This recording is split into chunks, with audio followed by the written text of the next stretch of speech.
Carnet secret, suite 16, par Elsa. Il se retint de lui dire qu'elle évinçait la réponse. Ce n'était pourtant pas l'envie qui lui en manquait. Il la connaissait assez pour savoir que s'il la brusquait, elle se claquemurerait dans une hostilité stérile.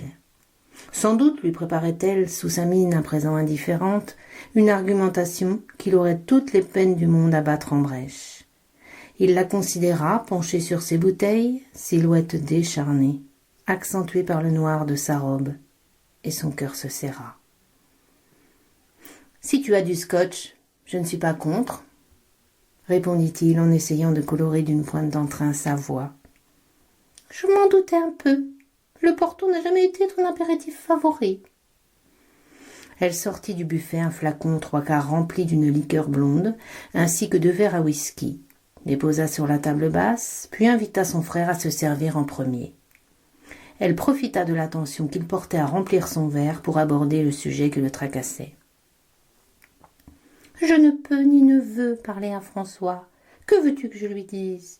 Il me prend pour une vieille tante qui n'a plus toute sa tête, qui ne voit jamais, et il ne me connaît de moi que les cadeaux que je lui envoie pour Noël. C'est parfait, rien à redire. Je l'ai voulu ainsi.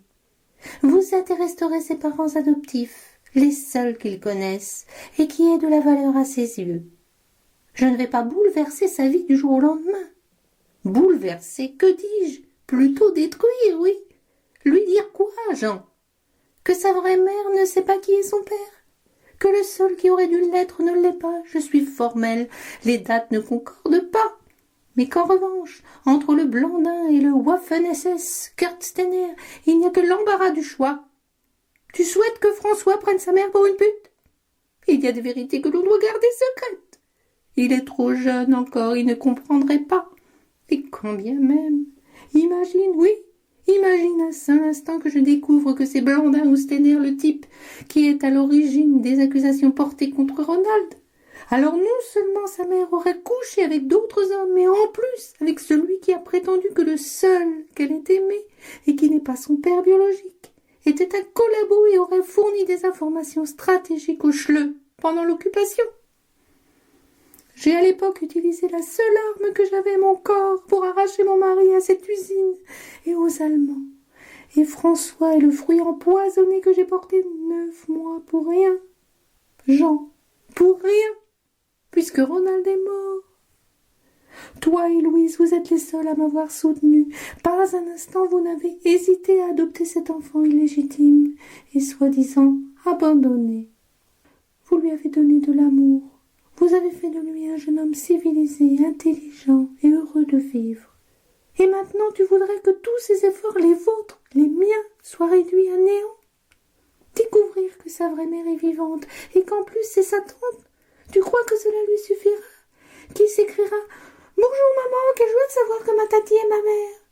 Qui ne voudra pas connaître également son père ? Allons, Jean, et c'est toi qui me demandes d'être raisonnable.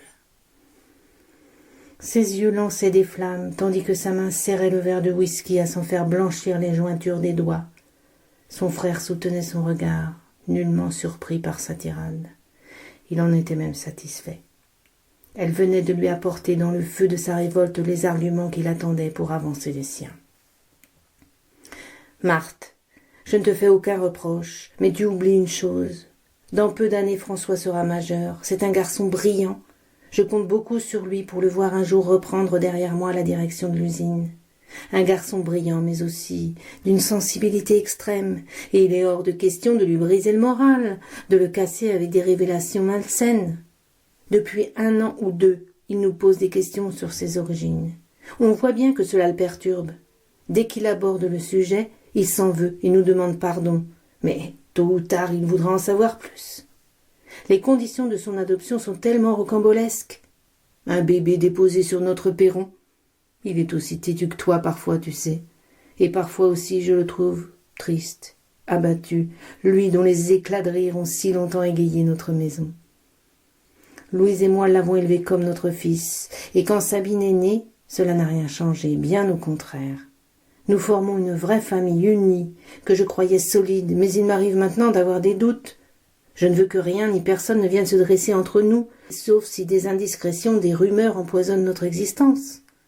C'est la raison pour laquelle je trouve ton idée d'enquête fâcheuse et dangereuse. Dangereuse pour lui en premier lieu. Un déballage sordide l'atteindrait de plein fouet. En revanche, il n'y a que toi, moi et Louise à savoir que Ronald n'est pas son père. Tu pourrais facilement mentir sur les dates et faire passer Ronald pour son vrai père. Ce sera un moment difficile pour tous, très difficile. Mais puisque Ronald a été blanchi, il pourrait être fier de son père devenu une victime. Tu me suis? Je te jure que je ne pense qu'à son bien, à son avenir. Et ce secret est tellement lourd à porter que je crains qu'un jour Louise ne craque et ne lui dise la vérité. Enfin, en partie. Il avala d'un trait son whisky, soudain moins convaincu d'avoir su développer des arguments capables d'ébranler la détermination de la Marthe. Lui-même avait des difficultés à envisager sereinement l'impact sur son fils de telles révélations.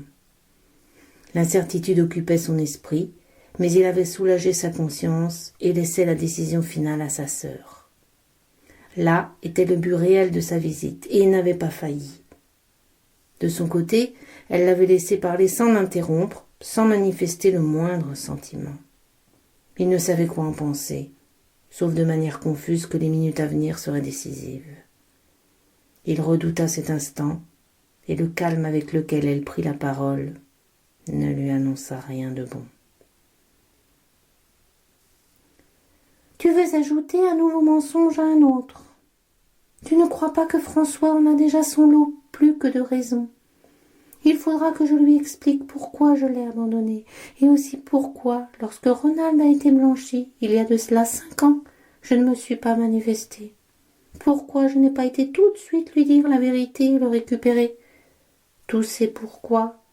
Non, Jean, je préfère 1000 fois que François fantasme sur des parents naturels, s'invente des géniteurs irréprochables ou victimes de la barbarie nazie, des juifs déportés, des résistants arrêtés par la police de Vichy ou par la Gestapo, que sais-je.